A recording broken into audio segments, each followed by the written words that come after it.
My agnosticism was not about trying to prove the disbelief of God's existence. My agnosticism was about me going, you sure have been letting yourself off the hook, McConaughey, Mr. Fatalist. Oh, I'll forgive you again because you're being a repeat offender and I'm kind of tired of it. Put your damn hands on the wheel, man. Talking to myself. You're driving here and quit going to this, I can pray and be forgiven, but you're repeat offending. Cut it out. I had gone through a few years earlier in my life of agnosticism where I was not so much trying to prove a non-existence of God as I was trying to have more understand more self-reliance and self-determination on myself because I'd been letting myself off the hook. And how was that related to the agnosticism, do you think? Because you put those together in the way that you're relating this story. Well, I needed to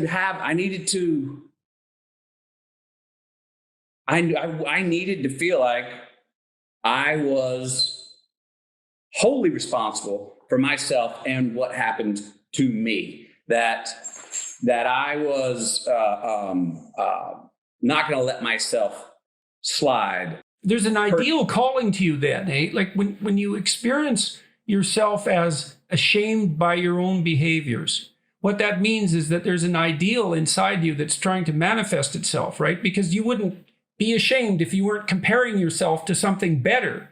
And the question then becomes, well, what is that better thing that you're comparing yourself to? And it's an ideal. And then the question becomes, well, what is the ideal? And that's the sort of fleshing out what that ideal that's the function of religious thinking. And so that's why I was interested in your comment about agnosticism. In Revelation, in the book of Revelation, Christ comes back as a judge.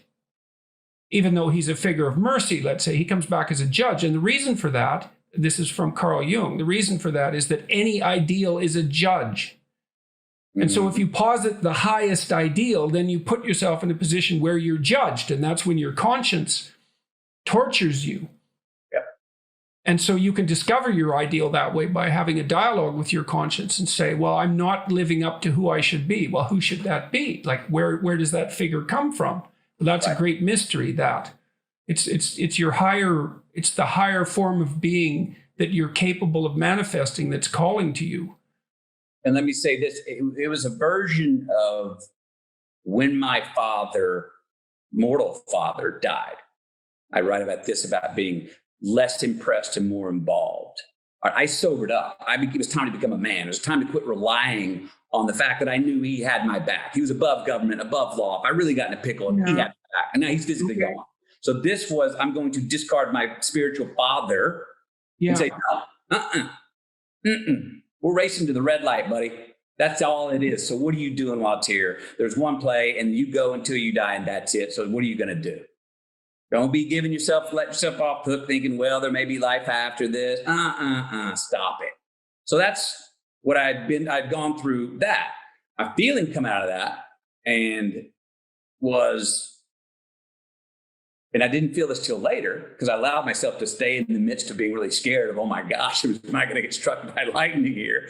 Was that my God was going,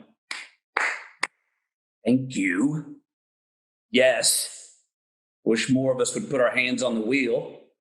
Or we throw this fate card out there really lackadaisically, like, oh, inshallah, c'est Slavier. I believe, well, okay, if that's it, then ride around and run all the red lights. Get your damn hands on the wheel. Yes, you are supposed to be self-determining. So that got me and woke me up and sobered me up into that position. Now, the going into the rusting coal, I'll say this. So I found that I call it like almost like a boomerang reverb.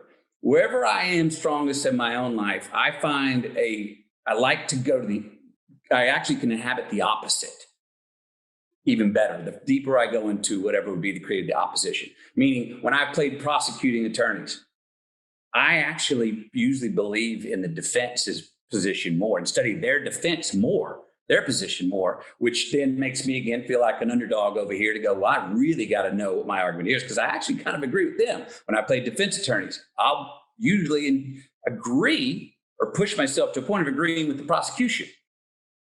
Well, at a time where my faith was the most fulfilled, Rustin Cole was like, here's another what I call a boomerang reverb. Here's another time to go way over to the opposite side, because I'm so coming out here with so much steam and where I am and what I really believe and how I'm feeling in life. And you got newborn children and all the things that were opposition that I have in my life, opposition to who Rustin Cole was.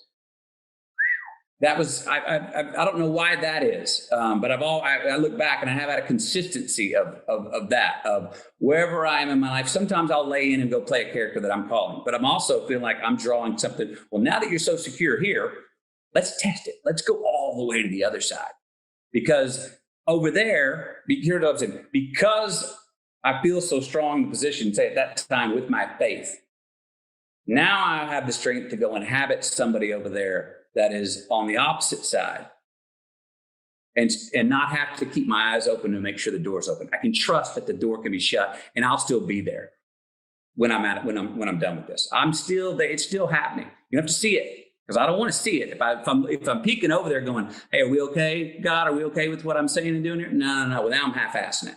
Now I'm not really inhabiting the part. I'm playing Rustin Cole going, I believe everything he says. I actually thought Rustin Cole was hilarious, which you probably would now understand by I've laughed at 2 comments that from things that you said about the other people that spoke like Rustin Cole. Yeah, well, things can be dark enough so that the immediate response to them can be laughter. Yeah. So that may help explain what you're asking, but I don't know why that is. I don't know why that is for me. It's not a straightforward thing to sort out. Let me ask you about a little bit more about fame. So, now and then you see stories, true or not, about Hollywood celebrities who are irritated with the consequences of their fame. And it's very easy to be judgmental about that, because they're obviously, the benefits to that fame appear obvious. Monetary gain, access to opportunity, the benefits, I suppose, of the ego benefits, perhaps, of being known rather than unknown. Sure. And then, especially in the Hollywood community, I would say it's more difficult to generate sympathy for celebrities who are hurt by their fame, because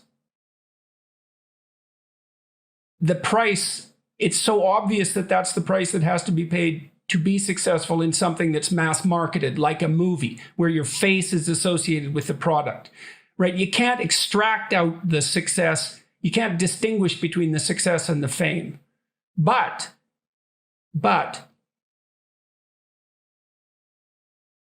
I don't think it's possible to understand what fame does to your life until it's happened to you.